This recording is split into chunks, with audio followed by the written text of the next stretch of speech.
Tasunak 37 urte betetzen ditu eta 37 urte beranduago Euskal Herrian ziklo politiko berri batean murgilduta gaude. Urkulluk eta EAJak bizikleta estatiko batera igo gintuzten eta bizikleta hori atzerantza junda azken bolada hontan, legealdi honetan gainera nabaria izan da, eta herritarrok badakigu zenolako kudeaketa txarra egiten ari den Osakidetzan, hezkuntzan edo segurtasun ereduan ertzaintzan esate baterako, eta adibideak baino ez dira.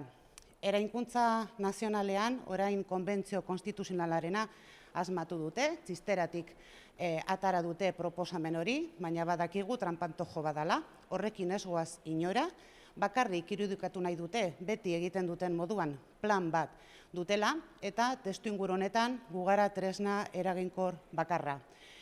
Guk badugu plan bat, eta guk gainera ataratzen gara ikasturte politiko berri honetan, lehendakaritza lortzera, ataratzen gara lanera, baina baita ere irabaztera.